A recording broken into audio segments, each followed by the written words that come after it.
Hi everyone, this is FIDE Master Viktor Neustroev. This summer I conducted online chess tournament.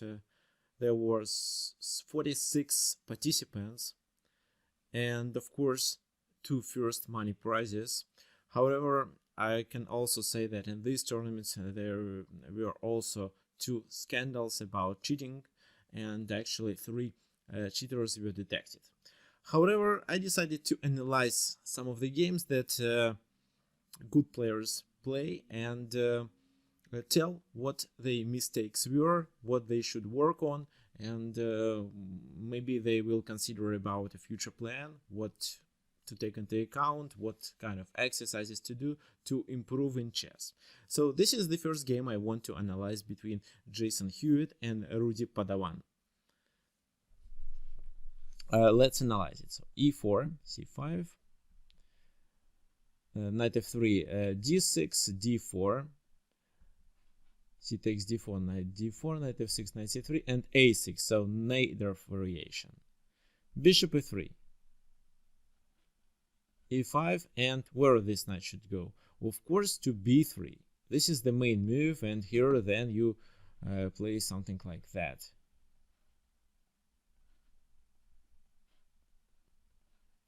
g4, so here black tries to play d5, you are going to attack on the king side, but if black plays properly, you castle, and no, I can show you.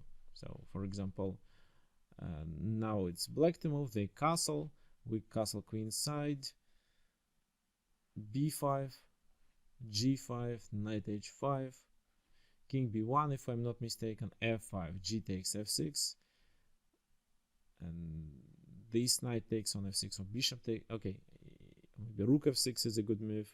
Knight d takes f6. So and then we play knight d5 at some point, and later we have to play knight a5. So this line exists, and this is what people usually play. But let's go back. So here Jason probably didn't know how to play properly, decided to go back.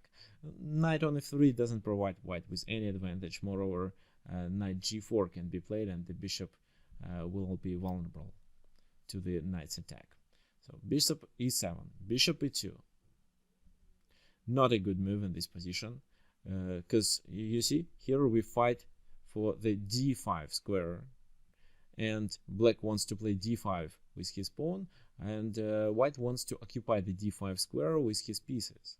So that's why something like bishop c4 could make much more sense. And don't worry, but b5 doesn't really attack the bishop. It attacks, yes, but after this move, black loses the game immediately. For example, bishop d5, the rook has no squares, knight takes, but then queen takes, and the rook is hanging. There is nothing black can do to save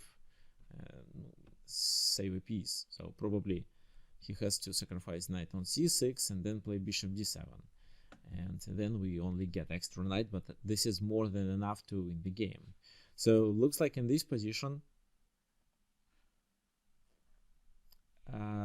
Jason didn't really calculate all the consequences after b5 and didn't realize that the rook on a8 will be the object of the attack.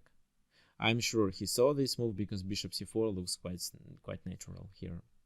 Okay, let's continue. Bishop e2, castle, castle, knight b d7, queen d2. So I'm not sure about queen d2 actually, but okay, at least this move connects the rooks.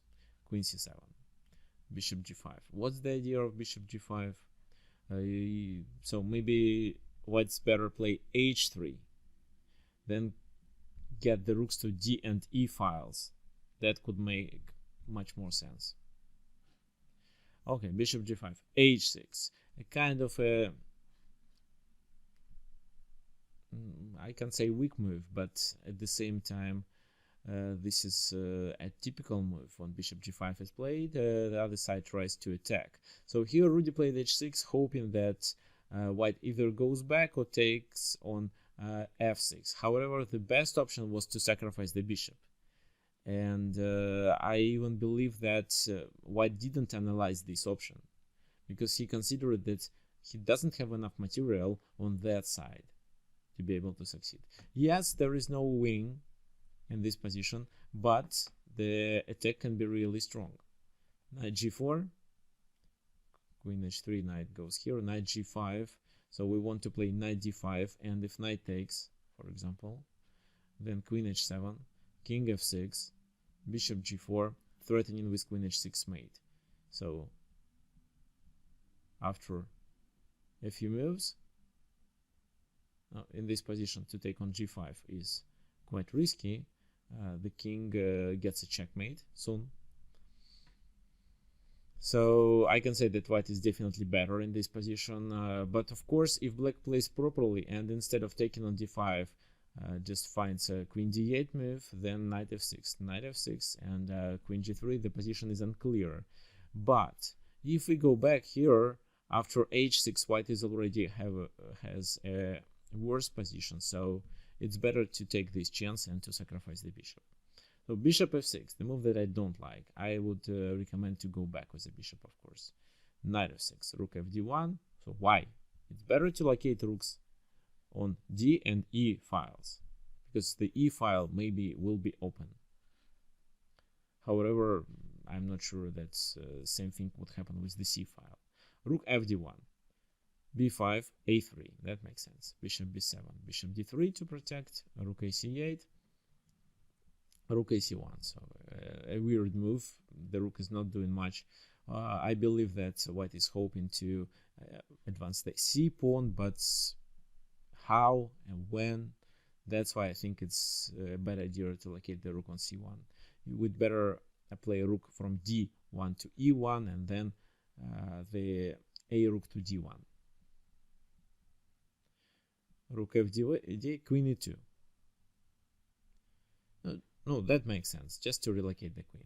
King h8. I just don't understand this move at all, but okay, fine.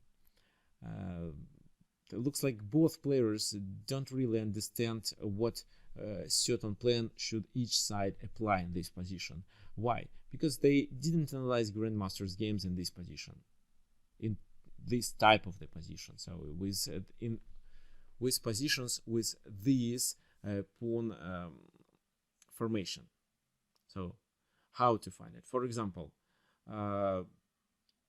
to go to Lichess, or you can find it on chess.com, or it's better to go to chess-based website and find a list of games played in Najdorf variation with a similar pawn structure, analyze them, check the ideas, and try to implement these ideas. Of course, it's better to do with a coach, but if you can't, if you don't want to work with a coach, just try to do it on your own with Stockfish probably, because it's prohibited to use Stockfish during the games, of course, but the Stockfish is a really helpful tool when we are going to analyze the games, especially Grandmasters games, when we don't understand the ideas and plan behind the move.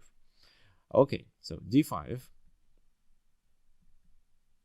It takes d5, and this is how white simplified the position. So actually d5 was the most typical plan for black, but it only allowed white to equalize. So here knight e4 was played. What was a blunder? Instead, something like bishop f5. This is how white could overtake the initiative, but finally can only get a draw. So b takes c4. No, let's say doesn't really matter, but let's say b takes c4, knight c4, knight, bishop c4, rook d8, knight c4, sorry, rook c4, queen takes, rook d1, and this is how the position becomes really simple in this endgame. Both sides only play for a draw because of bishops of opposite color. Okay, so knight e4 was played, and then f5. After knight moves, e4 can be played. But black decided to start with bishop g5. Fine.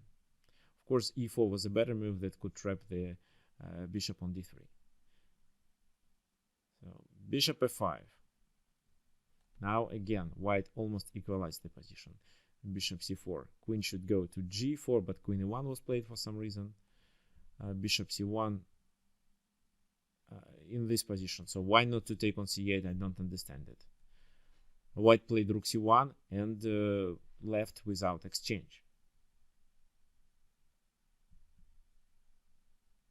Then a few more moves were played, and so here b3, for example, is a huge blunder. It's obvious that the rook on c1 is not protected. Looks like Jason should also work on tactics.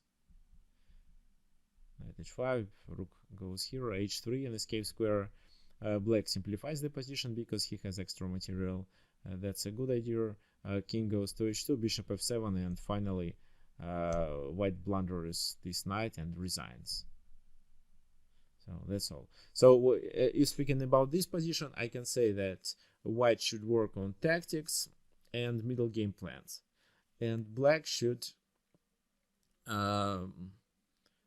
analyze middle game plans in Najdorf variation. So I think black is okay in tactics, but definitely should work on it, because every player should work on it.